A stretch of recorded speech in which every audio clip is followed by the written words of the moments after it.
Imagine, imagine walking up to a five-star Michelin restaurant. Oh, nice. Okay. Yeah, a place known for its really refined, subtle culinary art. But slapped right across the front door is a massive, glowing neon sign screaming, "Best meal of your life." Oh, wow. Yeah, you'd probably stop right in your tracks. Exactly. You'd be instantly skeptical. I mean, your arms would cross, and you'd just think, oh, okay, prove it. Right, because it just feels so desperate. It really does. Yeah, But here is the crazy part. In the publishing world, we fall for this exact psychological trick, like every single day. we really do. We are told from the time we are kids that the ultimate golden rule of reading is don't judge a book by its cover. The classic rule, yeah. Right. But today, for you, the listener, we are throwing that rule completely out the window. So welcome to the deep dive. Because honestly, judging the cover is the ultimate cognitive shortcut. I mean, the second your eyes scan a book on a shelf, your brain is already processing this highly calibrated piece of commercial communication, and that happens long before you ever consciously decide to pick it up. Exactly. And to prove just how deep this psychological manipulation goes, our mission today is to look at one single piece of source material. Just one image. Just one. It's the cover of the novel Never Let Me Go by Kazuo Ishiguro. But specifically, it is the movie tie-in edition cover. Ah, yes, that one. Okay, let's unpack this. Because trying to decode the sheer density of marketing and prestige and, mood packed into a 6 by 9 inch rectangle is genuinely staggering. It really is. Like, what can we actually learn about a story before we even open the book? Well, we learn how the publisher intends to completely hijack your subconscious. Hijack it. That sounds pretty aggressive. Yeah, well, if you're listening to this and thinking, I don't care about covers, I just read the synopsis on the back. Right, the logical approach. Right. But studies in visual processing actually show that your brain has made a profound value judgment about the book in about 50 milliseconds. Wait, 50 milliseconds? That is a fraction of a second. Exactly. Long before you parse a single sentence of the blurb on the back, the visual hierarchy of the cover has already dictated what kind of emotional and intellectual experience you are about to have. So the idea of like a pure, unfiltered connection between a reader and a story is just a total myth. Completely. I mean, the frame always dictates how we perceive the painting inside it. That makes a lot of sense. And this specific cover is just a masterclass in aggressive framing. Yeah. So let's start with the heavy ammunition this cover deploys right out of the gate. Oh, the text. Yeah, before we even look at the artwork, we are basically bombarded with text. We have the author's name at the very bottom, Kazuo Ishiguro. Right. And right underneath that, it explicitly labels him the Booker Prize-winning author of The Remains of the Day. A huge flex. Seriously. Then, floating right in the middle of the sky on the cover, is a massive quote from Time magazine calling it, and I quote, the best novel of the decade. What's fascinating here is how the cover is aggressively establishing intellectual authority. Yeah. They aren't just selling you a narrative, they are selling you a status symbol. The status symbol. Yeah, by anchoring the bottom of the cover with the Booker Prize, which is arguably the most prestigious literary award in the English-speaking world. Right. They are signaling that this is significant heavyweight literature. It's not just a casual beach read. See, I have to push back on that strategy, though. Oh, how so? Well, doesn't a quote like best novel of the decade fundamentally change how a reader approaches the text, but in a negative way? Interesting. When I see that, I don't feel invited in. I feel tested. Ah, I see what you mean. Yeah, it feels less like an invitation to a good story and more like an intimidating barrier. Like, if you don't understand this masterpiece, you're the problem. Well, that intimidation factor is actually a feature, not a bug. Really? Yeah, it works as a filtration system, but more importantly, it works as risk mitigation. Risk mitigation for reading a book. I mean, it's not a mortgage. True, but think about the investment required to read a dense literary novel. Okay, fair. It takes hours, maybe days or weeks. It is a massive commitment of your free time. Yeah, that is true. Time is money. Exactly. So by stacking the Booker Prize, his previous massive hit, The Remains of the Day, and Time magazine on the front, the publisher is creating a brand identity of guaranteed prestige. Right. They're basically mitigating the consumer's risk by saying, hey, the literary establishment has already vetted this for you. Your time will not be wasted. So I'm essentially buying a mutual fund that's already been heavily approved by financial advisors rather than like picking a risky individual stock by some debut author. Precisely. And it completely alters your cognitive approach to the text itself. How so? Well, if you pick up a debut thriller with a pulpy, cheap-looking cover, You read it with a very relaxed, forgiving mindset. Right, just for fun. Yeah, and if you hit a slow chapter, you might just put the book down and never pick it back up. I do that all the time. We all do. Yeah. But if Time magazine told you this is the best novel of the decade, and you hit a slow chapter. Oh, I blame myself. Exactly. You read with reverence, you assume the author is doing something brilliant that you just haven't grasped yet. Yeah, you will absolutely push through the friction because the cover basically told you the destination is worth it. You give it the benefit of the doubt every time. That is so true. I will totally force myself to finish a boring book if I think I'm supposed to like it to be considered, a cultured person. Human nature. But this brings up a massive contradiction on this specific cover. Okay, let's hear it. So we have this solid bedrock of highbrow literary prestige at the bottom. But if that prestige is so effective, why does the publisher feel the need to dilute that art with a massive Hollywood advertisement right at the top? Because literary prestige has a hard ceiling. There are only so many people browsing independent bookstores looking for award-winning prose. Right, because at the very top in this huge prominent text, it says now a major motion picture. Yep. And right below that, it lists the cast, starring Perry Mulligan, Andrew Garfield, and Keira Knightley. It's quite the pivot. It really is. It feels so jarring to mix these two totally different media worlds on one single cover. It does. Honestly, why list the cast on a piece of serious literature? Isn't just saying now a major motion picture enough to let people know a movie exists? If we connect this to the bigger picture, we are actually looking at the life cycle of intellectual property. Okay, IP life cycle. Right.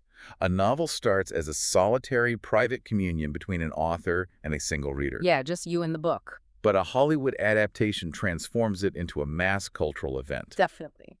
So by putting those 3 specific actors' names on the cover, the publisher is weaponizing parasocial relationships to capture a completely different demographic. Hold on, parasocial relationships. Can we break that down? Of course.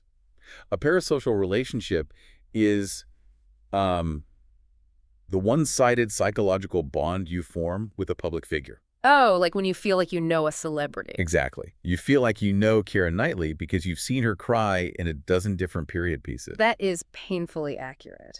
Right. You associate her face with a very specific, visceral type of romantic tragedy. Yeah.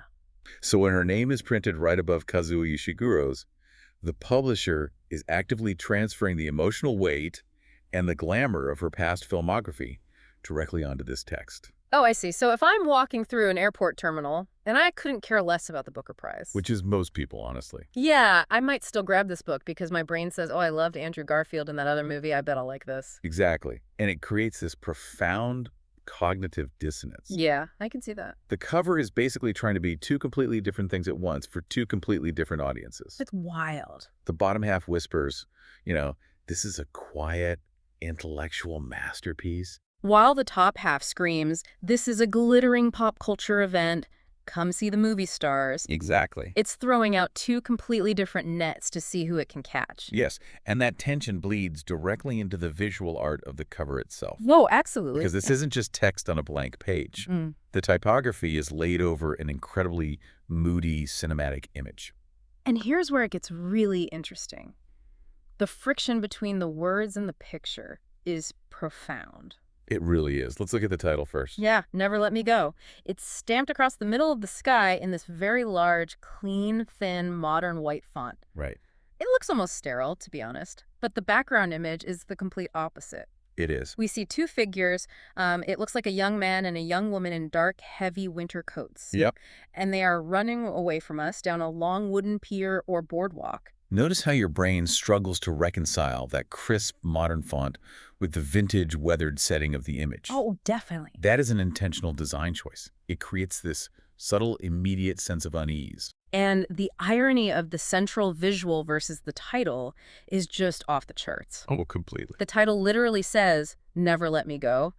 That is an intimate, desperate plea. It is. It implies clinging to someone, staying close, holding on tight. Yet the central visual, the primary action that your eye is drawn to, is 2 people actively running away into the distance. Yes. Why put a picture of escape and immense distance right underneath a title that is begging for closeness?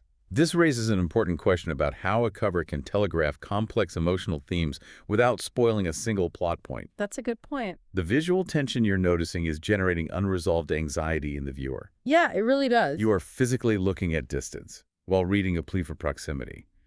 It creates a complete dissonance in your brain. It makes you feel like something is already slipping through your fingers before you even know who these characters are. That is the exact psychological state they want you in. Wow. And they use color theory and environmental clues to heavily amplify it. Okay, let's talk about those clues. You mentioned the setting and the sky earlier. What do those visual elements feel like to you? Well, there is this intricate, vintage-looking pavilion or gazebo structure at the very end of the pier. Right. And the sides of the boardwalk are lined with these old spherical street lamps. You can see water surrounding the pier on both sides. Very moody. Super moody. And the lighting is incredibly specific. Yeah. The sky is filled with muted golds, pale grays, and soft blues.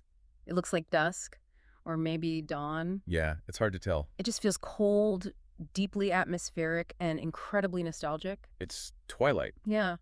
And in visual storytelling, twilight is a transitional liminal space. Wait, liminal space. I hear that term thrown around a lot lately, usually describing like creepy photos online. Oh yeah, the backroom stuff. Yeah. Do you just mean like an empty waiting room or a long hotel hallway, like a place you're just passing through, not a destination? That's a perfect definition, actually. A liminal space is an area of transition. It's the threshold between two states of being. Okay, got it. So a pier is a literal, physical, liminal space. Yeah. It is a bridge between the safety of the solid land and the vast uncertainty of the ocean. Oh, wow. Yeah. And twilight is a temporal, liminal space. It's the threshold between day and night. That makes so much sense. And by placing these characters in a setting that is fundamentally about transition, the cover is silently telling you that this story is about time running out. That is incredibly bleak. It is, but it's a beautiful kind of bleakness. Yeah, I guess so. Look at the vintage street lamps and the old architecture of the gazebo. Those elements anchor the image in the past. They evoke a deep sense of nostalgia. Right. So synthesize all of that. You have a title begging to hold on to the present, set against an environment that is fading into the past, featuring characters who are physically sprinting away from the viewer. And they're sprinting down a pier, which means they can't even run sideways. Exactly. They're stuck on a straight, narrow path. The leading lines of those wooden planks force your eyes right to that single, inevitable vanishing point on the horizon where that gazebo sits.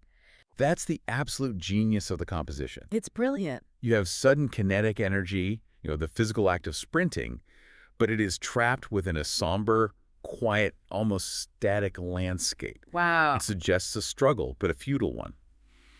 The image telegraphs inevitability. Yeah, it really does. It tells you subconsciously that despite the Hollywood glamour promised at the top of the cover, and despite the literary accolades at the bottom, this is a story about loss. It's about the tragic impossibility of holding on to the moment. Wow. It's doing all of that before you even open to page one. Every single bit of it. It's setting you up for heartbreak, but it's doing it in such a visually stunning way that you want to buy it and experience it anyway. It promises you a profound emotional experience, and it uses every tool available. Yeah. Color theory, typography, celebrity branding, and institutional awards, all to guarantee that you believe that promise. It really is doing an incredible amount of heavy lifting. It really is.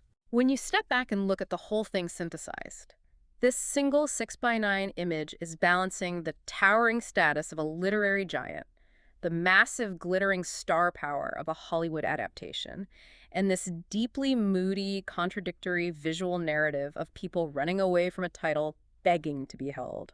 It's a lot for one cover to handle. It is a massive collision of high art, mass marketing, and emotional manipulation all in one neat little package. And the craziest part, it processes in your mind in less than a second. That is just wild. It instantly primes your emotional state. By the time you read the first sentence, your brain has already established the lighting, the tone, the stakes, and the inherent tragedy of the story. Yeah, framed by all that prestige. Exactly, all framed by the reassurance that cultural critics think it's a masterpiece. The pure, unmediated experience of art just doesn't exist here. So what does this all mean? Good question. I think it reminds us of just how much information our brains process about a piece of media before we ever actively engage with the story itself. Oh, absolutely. We like to think we are making independent, rational choices about how we feel about a book based purely on the author's words. But we aren't. No, not at all. The truth is, the cover has already laid the groundwork. The psychological manipulation is already complete. The frame dictates how we perceive the painting. We are always being guided by design. We really are. And it leaves me with one final lingering thought for you to mull over as you go about your day. Oh, let's hear it. Think about that idea of pure imagination again. When a book achieves such massive success that its original cover is completely erased and replaced by the highly specific visual identity of its Hollywood adaptation. Right, the movie tie-in. Yeah, when the characters in your head are suddenly forced to look exactly like Carey Mulligan and Andrew Garfield, does the original story lose its independent imagination in the mind of a new reader? That is a great question. Are we losing the vital ability to cast the book ourselves in our own minds? Or does this massive commercial crossover simply invite a much wider, more diverse audience to experience a masterpiece they might have otherwise completely ignored on a bookstore shelf? The ultimate trade-off. It really is. It's the ultimate trade-off between pure, solitary imagination and a shared cultural experience. Something to think about the next time you find yourself judging a book by its cover.